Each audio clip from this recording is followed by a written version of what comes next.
বিসমিল্লাহির রহমানির রহিম। হে সমস্ত জগতবাসী, আজ আমি শামীম আলী চিশতি আপনাদের সামনে যে আলোচনাটি নিয়ে হাজির হলাম, সে আলোচনাটি আমি করব, কিন্তু অনেক মানুষ আমার সম্পূর্ণ আলোচনাটি যদি না শোনে তাহলে তিনি ক্ষিপ্ত হবেন, রাগান্বিত হবেন, খারাপ মন্তব্য করবেন। তাই আমি বলবো ভিডিওটি সম্পূর্ণ দেখবেন, কারণ সম্পূর্ণ দেখার পরে যে আরও 10 জন মানুষ এটার কি সাপোর্ট দেয়, আরও 10 জন মানুষ এটার কি সাপোর্ট দেয়, যদি আরও 10 জনকে পাই যে তারা ভালো বলেছে আর 10 জন খারাপ বলেছে, তো এখন বুঝতে হবে যে আসলে এই আলোচনা বা এই জ্ঞানের স্তরটা কোন স্তরের মানুষের জন্য, তা কিন্তু বাছাই হয়ে যাবে। তাই আমি বলবো যে দেখেন, যে আজকে যে আলোচনাটি মুহাম্মদ এবং রাসূল নিয়ে আলোচনাটি করব, মুহাম্মদ এবং রাসূল নিয়ে যে আলোচনাটি করব সেটি দেখেন। যেমন মুহাম্মদ কিন্তু রাসূল না এবং রাসূল কিন্তু মুহাম্মদ না, এইটুক কথাই অনেকে সহ্য করবে না, কিন্তু এই কথাটি আমি ফিনিশিং দেব ইনশাআল্লাহ। তো ফিনিশিং দেওয়া পর্যন্ত পুরোটা দেখবেন, এরপরে আপনাদের মনে জ্ঞানে বিবেকে যা বলে আপনারা তা করবেন। হয়তো খারাপ বলবেন, ভালো বলবেন, যা করার সম্পূর্ণটি দেখে বলবেন। দেখেন যে মুহাম্মদ যে বিষয়টি, এটা হলো আল্লাহর নূরের আমি দুইটা ভাগ করি। মুহাম্মদী নূর থেকে আল্লাহ বলেছেন কি যে মুহাম্মদী নূর নাম রেখেছে, তাহলে আরেকটি নূর আছে, সেটি হলো জাতি নূর। তাহলে যে নূরটির নাম মুহাম্মদী নূর রাখা হয়েছে, সেই নূরটি আসলে কি, সেটি হলো সিফাতি নূর। একটা হলো সিফাত নূর, আরেকটা হলো জাতি নূর। তাহলে জাত কি, আল্লাহর শক্তি, সিফাত কি, এটা নারী শক্তি। যে আল্লাহ যদি পুরুষ হন তাহলে সিফাতি যে নূরটা, এটা হলো নারী শক্তি। আচ্ছা, আমরা সৃষ্টিতে যা কিছু দেখতে পাই, সমস্ত প্রকৃতি কি সুন্দর, সুন্দর কি নারী তো সুন্দর। যাই হোক, আরও একটি বিষয় হলো দেখুন, যে আল্লাহ যখন একাই একেশ্বরে ছিলেন, কিচ্ছু ছিল না, তখন আল্লাহ শূন্যকালে বসে নিজেকে শূন্য বানিয়ে তখন তিনি ধ্যানমগ্ন চলে গেলেন, হাজার হাজার বৎসর ধ্যানমগ্নে চলে গেলেন। তখন আল্লাহ থেকে নূর আলাদা হয়েছে, সেই নূরের নাম রাখা হয়েছে মুহাম্মদী নূর। তো মুহাম্মদী নূর যদি হয় তাহলে আমি বলবো সেই মুহাম্মদী নূরটাই হলো সিফাতি নূর। আচ্ছা, সিফাতি নূর, এই নূরটি হলো নারী শক্তি, যাকে সিফাত নূর বলা হয়েছে। তো এখন আমি যেটা বলবো, রাসূল, আমরা যদি কালেমায়ে তাইয়্যিব পাঠ করি তাহলে লা ইলাহা ইল্লাল্লাহু মুহাম্মাদুর রাসূলুল্লাহ, তো এর বাংলা যদি করতে যাই, নাই কোনো মাবুদ আল্লাহ ছাড়া, হযরত মুহাম্মদ সাল্লাল্লাহু আলাইহি সাল্লাম তিনি আল্লাহর প্রেরিত বান্দা ও রাসূল। দেখেন, বান্দা ও রাসূল, তাহলে বোঝা গেল বান্দা এই পাশে, ও মানে বেড়া ওই পাশে, রাসূল, বান্দা ও রাসূল, মুহাম্মদ সাল্লাল্লাহু আলাইহি সাল্লাম আল্লাহর বান্দা ও রাসূল। তাহলে বান্দা ও রাসূল কেন বলা হলো? বান্দাই তো রাসূল হতে পারে, তাহলে মুহাম্মদ সাল্লাল্লাহু আলাইহি সাল্লাম তিনি বান্দা, আর পরে এসেছে কি একটা বাউন্ডারি, কিন্তু একটা বেড়া, এর বাইরে হলো কি? তাহলে আমি কি বলবো, যে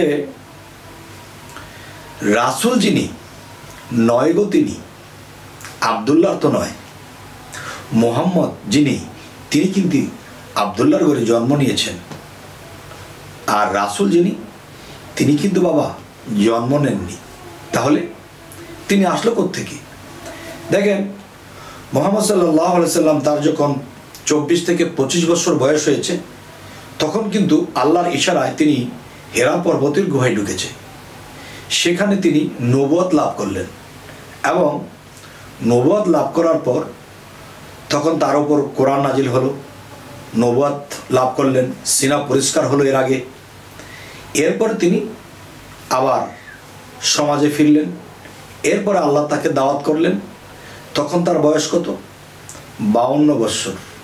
50 থেকে 52 বৎসর। 52 বৎসরে আল্লাহ দাওয়াত করেছেন। যখন দাওয়াত করেছেন, সে আরশে আজমে গেলেন, আল্লাহর সাথে সাক্ষাৎ করে আল্লাহর হাতে হাত রেখে বায়াত হয়ে পরে পৃথিবীতে এসেছেন। তখন তিনি রাসূল টাইটেল পাইলেন। রাসূলের যে গুণ ক্ষমতা সেটি মুহাম্মদের মধ্যে একাত্র হয়ে মিশে গেছে, তখনই বলা হয় মুহাম্মদ রাসূল। আগে কিন্তু তিনি মুহাম্মদ ছিলেন, তারপরে তিনি নবুয়ত পেলেন, এরপরে তিনি রাসূল টাইটেল পাইলেন। তাহলে রাসূলটা কি? রাসূল জিনিসটাই হলো জাতি নূর, আর মুহাম্মদ জিনিসটা হলো সিফাতি নূর। আর এই সিফাতি নূরে সারা ব্রহ্মাণ্ড সৃষ্টি করা হয়েছে। তাহলে সেই রাসূল যে একটা পাওয়ার, রাসূল একটা শক্তি, রাসূল একটা জাতি, ব্যক্তি এবং শক্তি। সে আল্লাহ নিজে সে রাসূলের রূপ ধারণ করে তখন মুহাম্মদ সাল্লাল্লাহু আলাইহি সাল্লামের ভিতরে এসে গেলেন বা বিলীন হয়ে গেলেন। তখনই যখন বিলীন হয়ে গেছে, দেখেন আমার পোশাকটা আছে, এখন আমি এই ব্যক্তি, পোশাকের বাহিরে যখন আমি খালি গায়ে থাকবো আমি সেই ব্যক্তি। তখন মুহাম্মদ সাল্লাল্লাহু আলাইহি সাল্লামের মধ্যে যখন আল্লাহ এসে গেলেন, তখন তিনি মুহাম্মদ রাসূল হইলেন, বা মুহাম্মদ সাল্লাল্লাহু আলাইহি সাল্লামের মধ্যে যখন আল্লাহ রাসূল রূপে এসে গেলেন, তখন তিনি কি হলেন? মুহাম্মদ রাসূল হলেন। আচ্ছা, তো এখন বলবো মুহাম্মদ সাল্লাল্লাহু আলাইহি সাল্লাম এই পৃথিবীতে এসে তিনি কি করেছেন? সবচেয়ে প্রধান কাজ তার কি ছিল? উম্মতকে তরানো, উম্মতকে শিক্ষা দেওয়া। বা যারা সাহাবা ছিল তারাও কিন্তু উম্মত, আর আমরা পরে এসেছি বলে আমাদেরকে উম্মত বলা হয়। যারা সাহাবা তারাও কিন্তু উম্মত। তাহলে উম্মতদেরকে তরানোর জন্য, শিক্ষা দেওয়ার জন্য কোরআন তার উপরে নাজিল হয়েছে, সেটা বিতরণ করার জন্যই কিন্তু হযরত মুহাম্মদ সাল্লাল্লাহু আলাইহি সাল্লাম এই পৃথিবীতে এসেছেন। তাহলে তিনি কি করেছেন? তিনি মানুষকে যখন বুঝাইতেন মানুষ বুঝতো না, মানুষকে যখন ভালো কিছু আদেশ দিতেন তা মানুষ বুঝতে চাইতো না, মানুষের সাথে মিলিত হয়ে মানুষকে শিক্ষা দিয়ে উপর ক্লাসে ওঠাবে সেটাও বুঝতে চাইতো না। তাই কাফেরদের সাথে অনেক কিছু হয়েছে, যুদ্ধ হয়েছে। কেউ বুঝতে পেরেছে তারা সাহাবা হয়ে গেছে, যারা বোঝেনি তারা কাফের হয়ে গেছে। এখন আমি আপনাদের সামনে যে আলোচনাটি করব সেটি হলো, দেখুন যে হযরত মুহাম্মদ সাল্লাল্লাহু আলাইহি সাল্লাম তিনি যে কতদিন পৃথিবীতে বেঁচে ছিলেন, 63 বছর। এই 63 বছরে কিন্তু সে এই বডিটার মধ্যে অনেক চাপ দিয়েছে। একদিকে হেরা পর্বতের গুহায় সাধনা করেছে, নবুয়ত লাভ করলেন, কোরআন লাভ করলেন, পরে মেরাজে গিয়ে আল্লাহর সাথে সাক্ষাৎ করে বায়াত গ্রহণ করে তিনি রাসূল টাইটেল পাইলেন। তো এখন রাসূল কি এবং মুহাম্মদ কি? একটা জিনিস দেখবেন যে এ মুহাম্মদ সাল্লাল্লাহু আলাইহি সাল্লাম একটা কুপি, আর সেই কুপির আগায় যে সলতা তিনি, আর সেই কুপির আগার সলতার মধ্যে যে আগুনটি, সেই আগুনটি হলো রাসূল। তাহলে যে কুপির নিজের অস্তিত্বকে বিলীন করছে, সে সলতা হয়ে নিজেকে পুড়ছে আল্লাহর প্রেমে এবং উম্মতের যন্ত্রণা, উম্মতকে শিক্ষা দিতে যাইয়া কত কষ্ট সাধনা করে তিনি নিজেকে পুড়ছেন। নিজেকে যখন পুড়ছেন তখনই সেই কুপির সলতার মাথায় তখন আগুন নামের সেই রাসূল জ্বলছে। আর সেই রাসূলকে ধরে রাখতে যাইয়া, কুপির আগায় সেই আগুনটি রাখতে যাইয়া দিন দিন সেই সলতাটি পুড়েছে। আর নিজেকে পুড়ে পুড়ে ছাই করে, সেই সলতার মতো ছাই করে, তখন সেই সলতার মাথায় যে আগুনটি, সেই রাসূলত্ব আল্লাহত্বক যে জ্ঞান বিতরণ করতে যাইয়া, সেই জ্ঞানের আলো দিতে যাইয়া সেই কুপির সলতা পুরোপুরি ছাই হচ্ছে, তেল শেষ হচ্ছে। এবং আমাদেরকে এই ইসলামটা দিয়ে গেলেন। এখন আমাদেরকে যে এই ইসলামটা দিয়ে গেলেন, এই ইসলাম আমরা কোনভাবে মানছি? আমরা এই ইসলামকে এক একজনে এক এক রকম বুঝতেছি, এক এক ক্রমে এক এক রকম করে বুঝতে যাই আমাদের কি অবস্থা হচ্ছে। আমাদের অবস্থা এমনই হচ্ছে, সে বুঝতেছে একরকম, শরীয়ত মারেফতলা একরকম বুঝতেছে, ওলামাগণ একরকম বুঝতেছে, তাবলিগওয়ালারা আরেক রকম বুঝতেছে। তো বিভিন্ন রকম হওয়ার কারণে কারোর সাথে কারো মিল পড়ে না। দেখেন, পানি তো পানি, এখন এই পানিকে যেই ভাণ্ডে রাখা হবে সেই ভাণ্ডেরই রং ধরবে। পানির নিজস্ব কোনো রং নেই। এই ধর্মটাকে যে নিজের মধ্যে যেভাবে সাজাবে সেভাবেই সাজবে, কূটনীতিকভাবে সাজাবে ওভাবেই সাজবে, এবং ভালো কোনো বিষয়ে সাজাবে ওটাই সাজবে। কিন্তু আসলে যে কোনটা সঠিক, সবাই সবারটা সঠিক বলছে, কিন্তু আসলে যে কোনটা সঠিক এটাই কিন্তু এখনো ফয়সালা হয়নি। তবে এই ফয়সালা রূপে সামনে আল্লাহ অবশ্যই কাউকে প্রেরণ করবেন যিনি এই ফয়সালাও করে দিবেন। তো আজকের আলোচনাটি কি, যে কুপির মধ্যে যে সলতা মুহাম্মদ সাল্লাল্লাহু আলাইহি সাল্লাম নিজেকে কষ্ট দিতে দিতে, উম্মতের জন্য কাঁদতে কাঁদতে, আল্লাহর প্রেমে কাঁদতে কাঁদতে সেই নিজেকে পোড়া দিচ্ছে, সেই সলতা জ্বলছে, আর সলতার আগায় রাসূল নামের যে আগুনটি সে জ্বলছে। আর ভক্তদের এবং উম্মতদের সাহাবাদেরকে এই জ্ঞানের আলো দিয়ে গেলেন, নিজেরে পুরোপুরি ছাই ছাই করে তিনি এই জ্ঞান বিতরণ করে গেলেন। তাহলে সেই মুহাম্মদ সাল্লাল্লাহু আলাইহি সাল্লামের জন্য মানুষ কাঁদবে না তো কার জন্য কাঁদবে? তাই আমি বলবো, হে সমস্ত জগতবাসী, যে নিজেকে পুরোপুরি এই জ্ঞানের আলো আমাদেরকে দিয়ে গেলেন, আমরা কি করছি, আমরা কি করলাম, আমরা কি করতেছি, আমরা কি সঠিক পথে আছি? যে যে স্তরে আছে তারটা সে সঠিক মনে করে অন্য কারোর সাথে হিংসা করছে, তারটা বলছে তোমার ধর্ম হয় না, তোমার ধর্ম হয় না, তোমার ধর্ম হয় না। কেন বাবা? যে হযরত মুহাম্মদ সাল্লাল্লাহু আলাইহি সাল্লামকে যে যখন পথের মধ্যে কাটা দিয়ে রাখতো সেই ময়মনা বুড়ি, তাকে তো মারতে যায়নি, তাকে বুঝিয়েছে, তাকে ভালোবাসা দিয়েছে, তাকে সেবা করেছে। তখন তার ভিতরে জ্ঞান খুলেছে, আরে যাকে আমি পথে কাটা দিই সেই তো পরম বন্ধু, কত সুন্দর মানুষ, মানব সেবা করে। আর যারা আমাকে এরকম পরামর্শ দিল মুহাম্মদের জন্য তোমরা কাটা দাও, তাকে অশান্তি দাও, আসলে যাকে অশান্তি দিব, কাটা দিব, সেই তো আমার পথে এসে সে আমাকে এসে সেবা করলো, ভালোবাসা দিল। আসলে ধর্ম তো তারটাই সঠিক, তাহলে আমরা মারামারি কাটাকাটি কেন করব?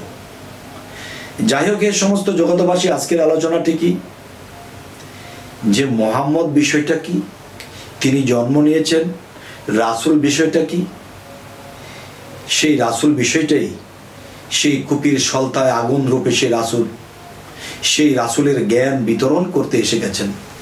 সেই রাসূলের মুখে যা কিছু বলবে তাই তো আল কোরআন। আর হযরত মুহাম্মদ সাল্লাল্লাহু আলাইহি সাল্লাম তার মুখে চলাকালীন, জগতে চলাকালীন যা কিছু বলেছে তাই তো হাদিস। যখন তার মধ্যে রাসূল বিলীন হয়ে গেছে, রাসূল আল্লাহ, যে মুহাম্মদ রাসূল আর রাসূল আল্লাহ, তার মানে রাসূলের সাথে আল্লাহ এক, আর রাসূল মুহাম্মদের সাথে এক।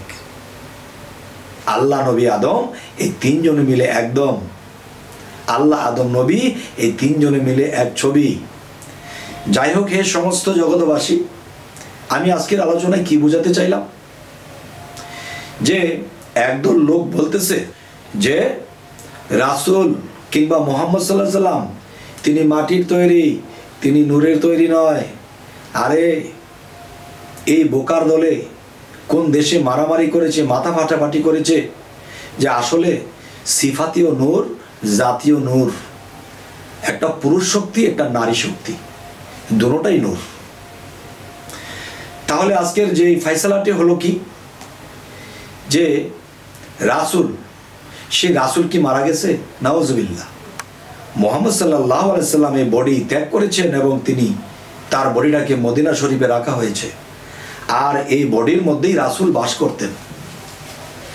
যাই হোক, এখন আমি যেটা বলবো, যে এখন রাসূল কোথায়? এখন রাসূল হলো কোথায়?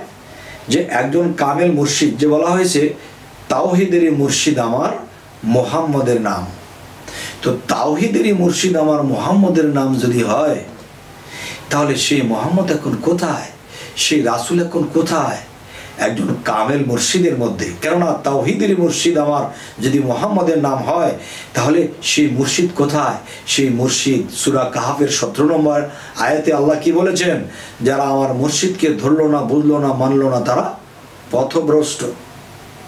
তাহলে সেই মুর্শিদের মধ্যে রাসূল খেলাচ্ছে, সেই মুর্শিদের মধ্যে থেকে সেই রাসূল মানুষকে পথ দেখাচ্ছে।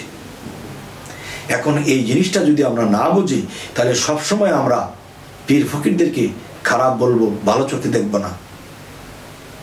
যাই হোক, এই সমস্ত জগতবাসী, আজকের আলোচনাটি আপনাদের সাথে কি বললাম, কি বোঝাতে চাইলাম, কি বুঝলেন, অবশ্যই কমেন্ট করে জানাবেন। কি ধরনের আলোচনা চাইছেন তাও জানাবেন, এবং আমাদের চ্যানেলটিকে সাবস্ক্রাইব করে রাখলে পরবর্তীতে সেই আলোচনাগুলো আপনাদের কাছে পৌঁছে যাবে। তো সকলেই ভালো থাকবেন। আল্লাহ হাফিজ।